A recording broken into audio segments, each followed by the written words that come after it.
안녕하세요, 빵영입니다. 이메일이 있어서 이메일 얘기를 한번 해보려고 합니다.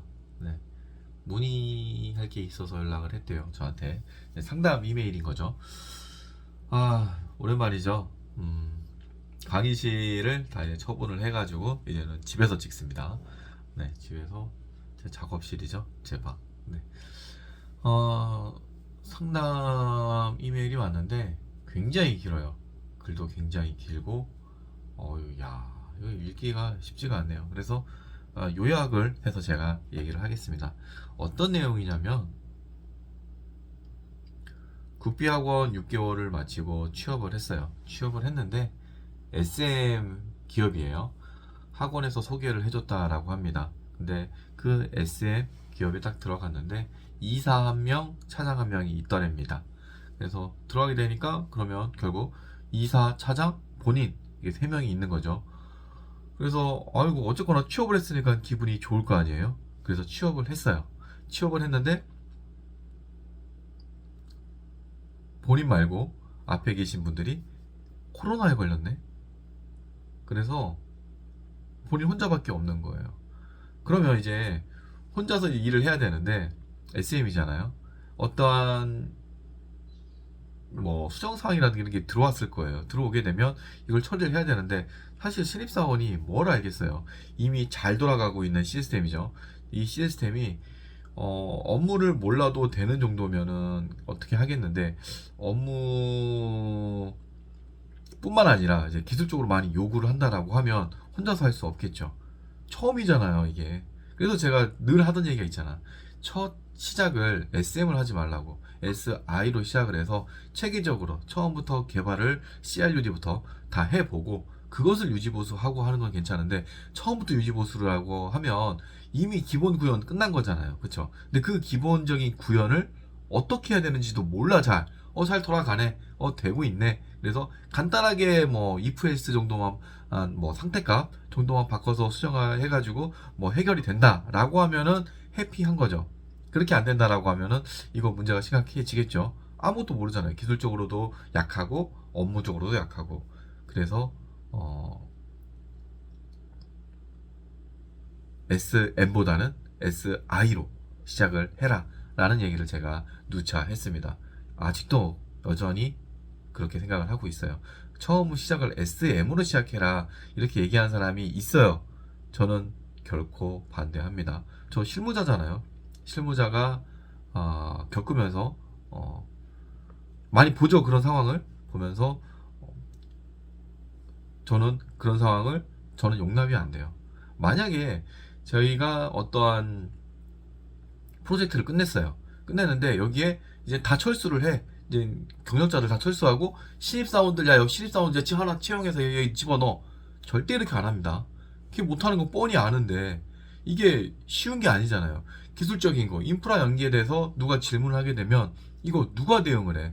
신입사원이 뭔 줄 알고 국비학원에서 HTML, CSS, 자바스크립트 뭐 스프링 겨우 배워갖고 와가지고 뭘 한다고 하다못해 오라클 쿼리도 잘 짜? 아니잖아요. 응? 뭐 SQLD 자격증 있다고 해. SQLD 자격증 있다고 해서 SQL문 잘 짜는 거? 아니죠. 네. 그래서 저는 결코 SM을 시작하라라는 얘기를 절대 추천을 하지 않습니다. 그래서 이런 상황이 왔어. 그리고 SM 업무가 이제 현장 대리인이라고 있어요. 현장 대리인. 업무가 하도급법에 의해서 갑사와 을사는 같이 있을 수가 없어요. 따로 떨어져 있어야 돼요. 그런데 같이 일해야 되는 사람이 있어야 되긴 있어야 되잖아요. 그래서 현장 대리인이라고 있어요. 그래서 SM을 하더라도 그 SM 중에 최고 책임자가 있단 말이죠. 그게 현장 대리인인데 보통 이제 PM이라고 부르거나 뭐 PL 뭐 이런 식으로 업무 PL 뭐 이렇게 불러서 뭐 업무를 분담해주는 이런 사람이 한 명씩은 있어요. 그래서 모든 컨택은 그 사람을 통해서 해야 되는 거예요. 갑사도 그 현장 대리인을 통해서 현장 대리인이 개발자한테 업무를 지시하도록 이렇게 하게 되어 있어요. 근데 처음에는 이렇게 시작을 해요. 하다가 이게 너무 불편한 거야. 그리고 갑사에서 예를 들어서 무역 업무야. 무역 업무라고 했을 때 무역 업무를 지시를 해서 처음에 한 명이 누군가가 A라는 사람이라고 해요. A라는 사람이 그 업무를 배정을 받았어. 배정을 받아서 그 업무를 잘 처리를 했네? 그러면 그 업무하고 계속해서 연관된 업무들을 그 사람이 해주길 바랄 거야. 갑사 입장에서는. 그런데 현장 대리인 입장에서는 돌아가면서 해야죠. 지금 현재 누가 하고 있고 누가 좀 여유가 있으니까 여유 있는 사람한테 보내고 이런 식으로 돌려가면서 배분을 하려고 하는데 갑사는 그러고 싶지 않죠. 얘가 지난번에 이 부분 업무를 처리를 했으니까 얘가 잘할 거야. 그러면 나는 조금만 얘기를 해줘도 이 사람 다 알아듣겠네? 라고 해서 바로 그 사람하고 직접 다이렉트로 연락을 취하기를 바라죠. 그래서 결국은 프로젝트가 SM이지만 SM 유지보수가 진행이 되면서 점점 현장 대리인이 할 일이 없어져. 그래서 현장 대리인이 할 업무를 또 개발하고 있는 거죠. 대부분이 개발자들로 이루어져 있으니까 현장 대리인마저도 개발자인 경우가 거의 대부분이죠. 그래서 결국은 개발자들과 직접 1대1 소통을 하게 되고 한 개발자는 그 업무만 하게 되는 거야. 네, 요런 상황을 알고 다음 내용 얘기를 해볼게요. 그래서 이 취업한 이 친구가 어떤 업무를 배정을 받았어. 근데 이걸 하려고 하는데 몰라서 이제 앞에 이사랑 차장이 있다 그랬죠. 그래서 이분들한테 물어봤는데 이 사람들이 이제 귀찮은 거야. 알아서 하지. 야, 한 번만 얘기하면은 한 번에 알아들어. 또 질문해? 뭐 이런 식으로 계속해서 막 짜증을 내는 거야. 그게 이제 눈에 보이는 거지. 무슨 말인지 알겠어요? 방금 앞에 얘기했듯이 업무 단위로 처리가 일을 하게 돼요. 결국은 그렇게 바뀌어. 그 현장 대리인을 통해서 일을 하는 방식이 유지가 되는 게 정말 잘하는 거죠. 근데 그게 힘들어. 근데 결국은 이렇게 막 1대1로 막 매칭이 되게 되어 있어요. 그래서 이렇게 됐더니 나는 내 업무만 잘하면 돼. 내가 만약에 구매 업무를 하고 있어. 구매 업무를 잘하고 있는데 물류 업무를 얘가 질문을 하네. 물론 이 시스템을 대부분을 많이 해봤기 때문에 뭐 대강은 알아. 그런데 내가 널 왜 가르쳐 줘야 돼? 난 내 업무만 잘하면 되는데 내가 널 왜 가르쳐 줘야 돼? 그냥 한 번만 얘기할 테니까 알아들어. 뭐 이렇게 얘기하는 거예요. 무슨 말인지 알겠어요? 그리고 이 사람은 또 뭐 차장이랑 그 이사라는 사람은 언제든지 또 그만둘 수가 있는 거예요. 그잖아요. 평생 직장은 없잖아요. 내가 내일 그만둘 수도 있는데 내가 얘를 왜 가르쳐? 귀찮게. 나 그냥 내 할 일만 하다가 나는 퇴근하면 되는데 왜 내가 얘를 가르쳐야 돼? 귀찮아. 나 거기 시간 쓰고 싶지 않고 나 지금 쇼핑해야 돼. 웹 쇼핑해야 돼. 서핑한다 그러나? 웹 서핑해야 돼. 왜 내 웹 서핑 시간을 네가 갉아먹어? 이런 생각을 할 수가 있어요. 그래서 이렇게 됐을 때 이제 질문이 있는 거죠. 뭐 SM을 하게 되니까 뭐 경력 성장에 좋지 않다. 지금 이런 상황에 뭐 주변 지인들은 더 버텨봐라. 뭐 이런 얘기를 한다라고 해요. 그리고 이런 것도 있겠죠. 내일 채용 공제. 저는 내일 채용 공제는 신경 쓰지 말라라고 얘기를 하고 싶어요. 내 몸값을 올리는데 더 치중을 해야지. 내일 채용 공제 그거 1,000만 원에 2,000만 원 뭐 얼마인지 모르겠는데 그 돈 더 받으려고 내 인생의 시간을 그냥 버티라고?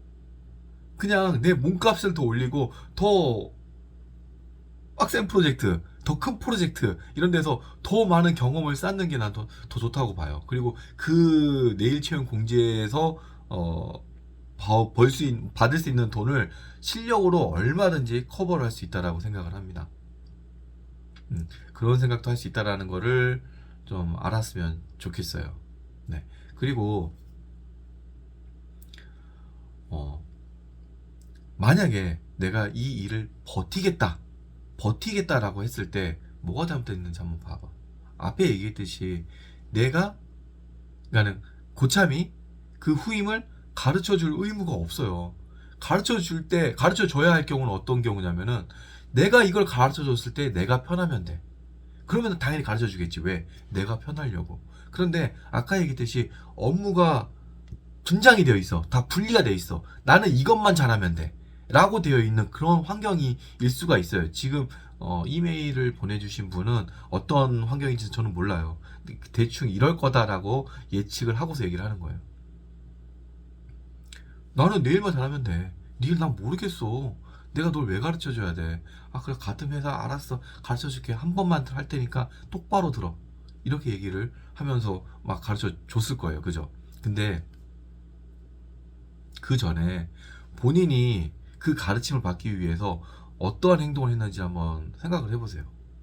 그분한테 친해지려고 노력을 혹시 해봤나? 어? 아, 금방도 얘기했지만 가르쳐 줄 이유가 없잖아. 근데 이런 경우가 있다.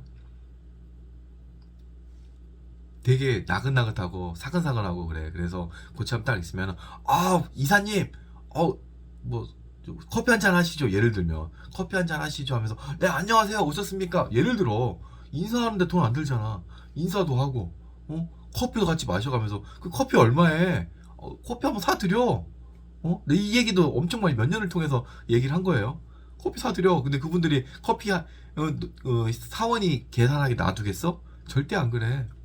그리고 만약에 사원이 샀다 그래. 그러면 다음에는 스타벅스 가서 스타벅스에서 커피 사줘. 고참들은.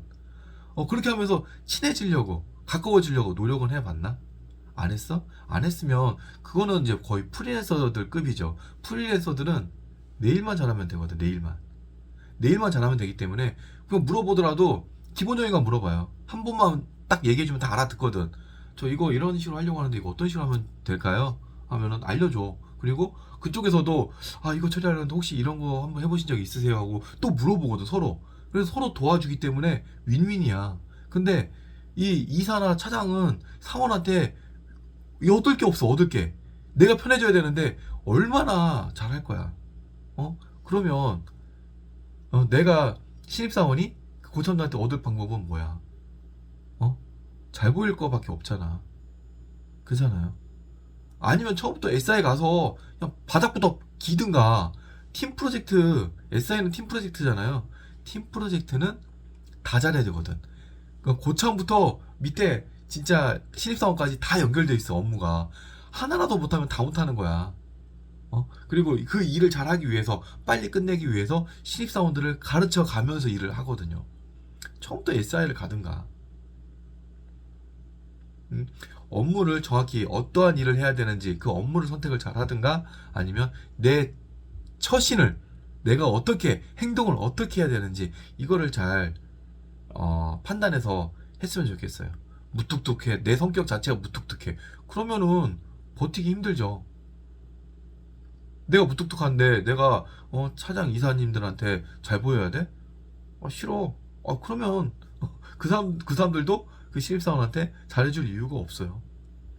응? 그 이유가 없다라고 했을 때 누가 손해일 건가? 그거를 잘 판단해서 생각을 했으면 좋겠습니다. 네, 좀 얘기가 많이 길었죠. 이것저것 막 상황 설명을 추가적으로 더 하느라 그랬는데 상황이 그냥 이런 식의 내용이에요. 그래서 누군지 얘기는 안 하려고 이렇게 한 거니까 잘 본인 얘기인지 잘 알아듣고 받아들였으면 좋겠습니다. 네, 이번 영상은 여기까지고요. 다음에 또 영상으로 찾아오겠습니다. 감사합니다.